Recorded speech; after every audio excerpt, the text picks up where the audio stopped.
All right, Alexander, let's do a military update in the conflict in Ukraine. What is the situation on the front lines at the moment, Alexander? I'm hearing a lot of cauldrons are Yeah. forming, or at least a lot of cities and regions are are surrounded. I guess you can say Mm. on three sides. So it hasn't quite closed. The cauldron is not quite closed yet. I Yeah. don't know if the Russians want it to close, but a lot of areas and a lot of regions have the Russians pretty much on three sides with one opening Yeah. left across the entire front line. So what's the situation? Well, indeed. Now, the you're absolutely correct.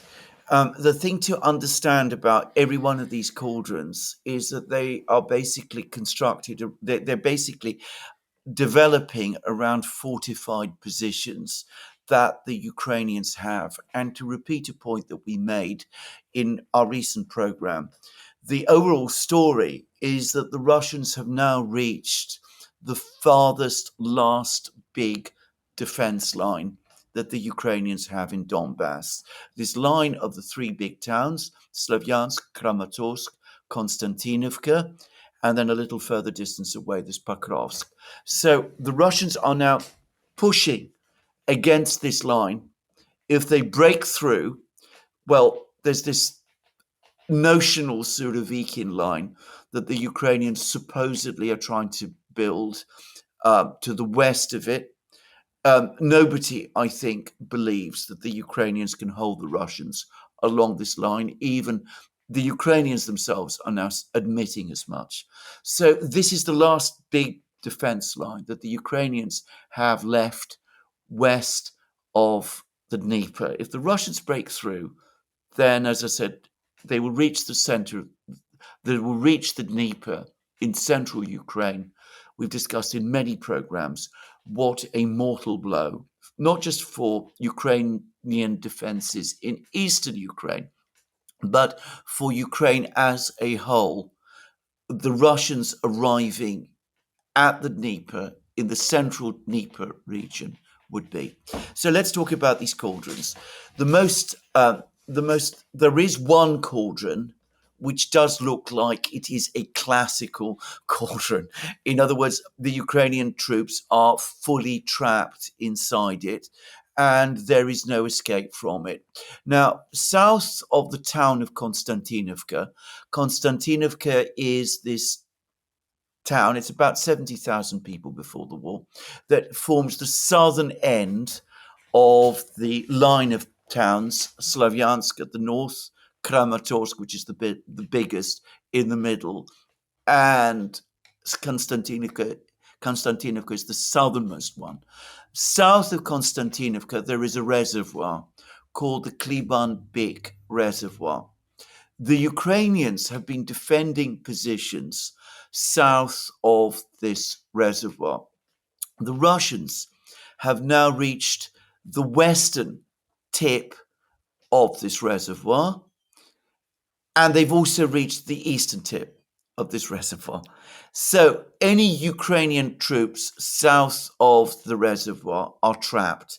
There was a long discussion about the situation in a Russian newspaper called Radovka, which has journalists on the ground. And I think on this information, they are reliable. Now, they're saying that we're not talking about thousands of Ukrainian troops there, we're talking about hundreds, but they are trapped. There's no real route for them to escape. Either they fight to the last man or they surrender. So that is one definite cauldron. This another cauldron that is rapidly developing is in a place to the east of this line of three cities, which is a place called Siversk. Siversk is located on a hill. It's a little bit like the town of Ugledar was in southern Ukraine. It's a fortified position. It's like a kind of fortress that the Ukrainians built up. It dominates the surrounding countryside. It's prevented the Russians um, creating continuous front lines around the northern part of this line of three cities. It looks like the Russians are very close to surrounding Siversk entirely.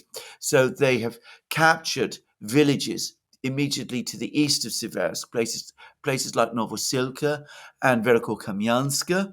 They're in the process of capturing another village called Serebyanka, which is immediately to the north. And they have already captured positions to the west of Siversk, close to the only supply road that reaches Siversk as well. So that's another cauldron. There is a third cauldron, which is to the north of this line of three cities. And that is in another town, similar size as Siversk, called Kupiansk.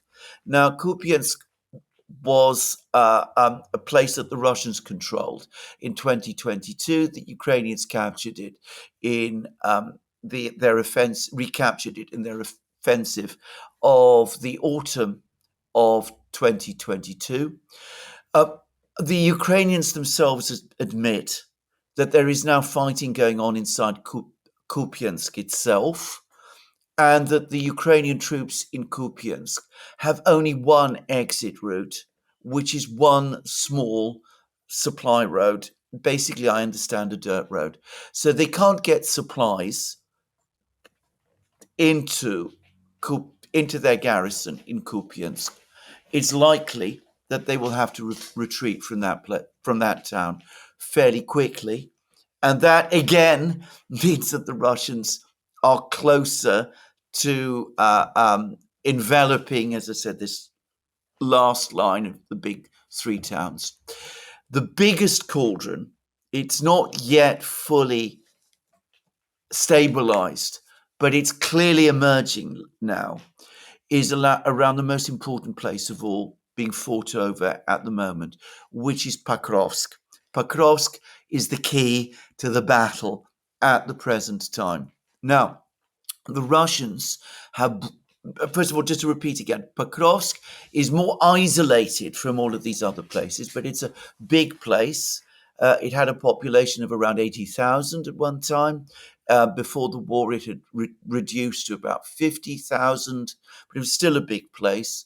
It's not directly connected to the three towns of Slavyansk, Kramatorsk, and Konstantinovka. It's some distance from them.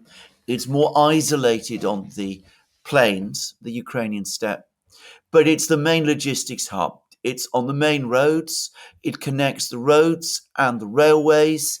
If Pokrovsk falls, the Russians can advance west, in theory, all the way to the Dnieper, but they can also advance north, and they can cut the supply lines of the Ukrainians to these three towns of Slavyansk, Kramatorsk, and Konstantinovka, and then they would create a colossal cauldron, because that would be the big cauldron in which the Ukrainians would be surrounded in, because there is really nothing to stop a Russian advance from Pokrovsk northward. Now, the Russians, about a week ago, broke into Pokrovsk from the south. There is intense fighting going on inside Pokrovsk. It's very difficult to get a clear picture of where the Ukrainians are and where the Russians are.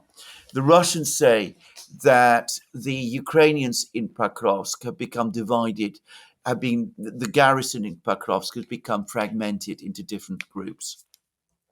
There are three remaining supply roads into Pokrovsk. There's one that is from the west.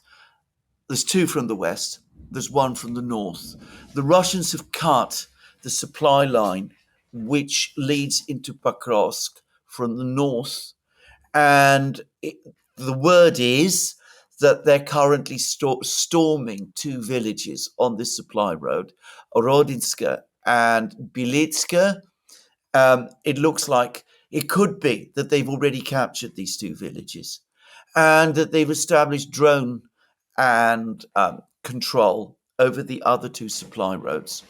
And the Russians, about a day ago said that the garrison in Pokrovsk is no longer able to receive supplies.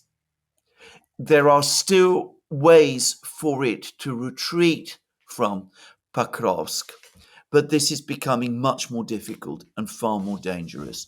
Now, yesterday, the Ukrainians said that the Russians are dropping leaflets on the garrison in Pokrovsk, calling upon it to surrender. Now, usually when that happens, that's a sign that the supply roads are going to be completely closed and that Pokrovsk will be taken into a virtual cauldron. And that's what happened in Ugledar and in Avdeevka and in other places. So it looks as if we are perhaps within days, a week perhaps, of Pokrovsk finally falling. Now, if Pokrovsk falls, as I said, the entire defense line starts to collapse. I want to ask you about Kherson, but Yeah, before we get there, yeah. the possibility of such a quick collapse of Pokrovsk, could that be what's driving Trump and the panic to get a meeting with Putin? Could it be one of the factors?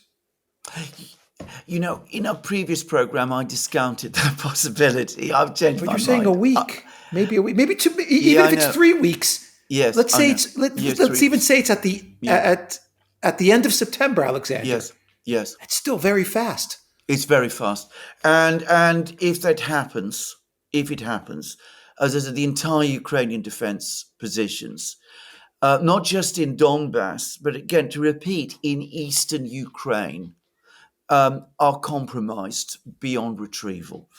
I think that's the thing to say. I mean, clearly there would be many weeks, months of hard fighting, but um, eventually the Ukrainians would have to withdraw from Donbass because their lines would have been pierced.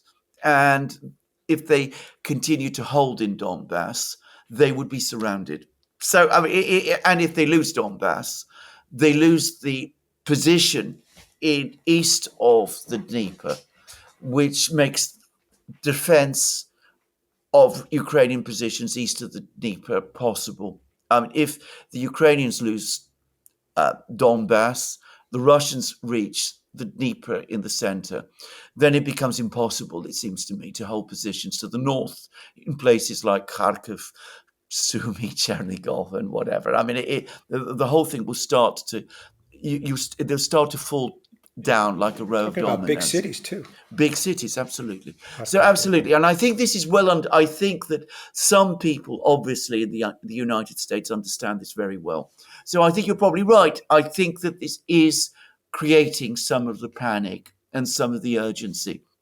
I was unsure before, but I've really come round to the view now. I mean, you could see this, the commentaries that are starting to appear in the media in the West are beginning finally to grasp that the situation is becoming much more alarming and much more dangerous than it has ever been at any time for the Ukrainian army up to this point in the war.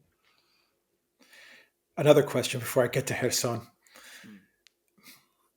Would Putin agree to a deal, knowing this, knowing that he is at the cusp of such a decisive outright victory? Once again, let's say Pokrovsk falls at the end of September, at the end of October, Yeah. given that this war has gone on for 3.5 years, almost 4 years. Would Putin decide to negotiate a deal, knowing that it's so close to that he's so close to breaking through? No, I mean, I can't imagine that he would. I mean, if by deal we mean freezing the Yeah, conflict on the anything, present even conflict Istanbul lines, plus. I'll well, I say know when it even is. Yeah, Istanbul yeah. plus. Well, that's right. I mean, he is in a position of such overwhelming military advantage. I can't imagine after 3.5 years that he will negotiate that advantage away. I mean, not after all that's happened in the entire story of the Ukrainian conflict, going all the way back to 2013. So I can't imagine it. I mean, I would have thought that he would not, and at the very least, he would simply say, look, if the Ukrainians want to pull out of all of these cities and abandon Donbass, I said back in 2014 that they could do that. Oh, sorry, 2024 that they could do that. And maybe he might agree to that. But I cannot imagine that he's in any compromising mood at the moment.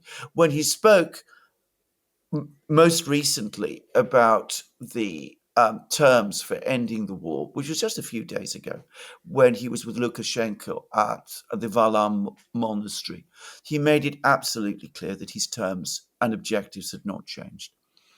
All right, Kherson, what's the Kherson situation is there? another And we'll very wrap up the important video. because Yeah. this is again something that the Ukrainians, I think, did not expect, and they are so overextended, and their army is in such um, um, so overstretched and so run down that it's difficult to see what they can do. But there is a very large Russian force now gathering on the east bank of the Dnieper, opposite the city of Kherson. The Russians are now taking steps to isolate the southernmost part of this city, which is basically on an island from the rest. It's increasingly looking as if the Russians are indeed planning some kind of cross river operation to recapture it. That would put the Russians on the west bank of the Dnieper again in Kherson. And I don't think the Ukrainians have the forces to hold them back. Where are they going to come from? As far as I can see, Ukraine is now extended to breaking point.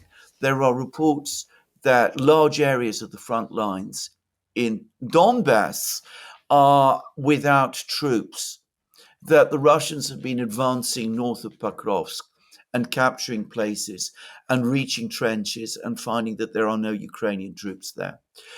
Zelensky has concentrated all his best units in Sumy region to try to prevent an advance on Kiev. That's really what that's all about. I don't know what he can do, what the Ukrainians can do, if the Russians launch an attack on Kherson now.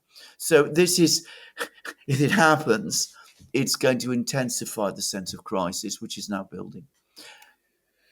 All right, we will end the video there. The Duran.locals.com. We are on Rumble, Odyssey, BitChute, Telegram, and X. And go to Duran Shop, pick up some merch like what we are wearing in this video update. There's a link in the description box down below. Take care.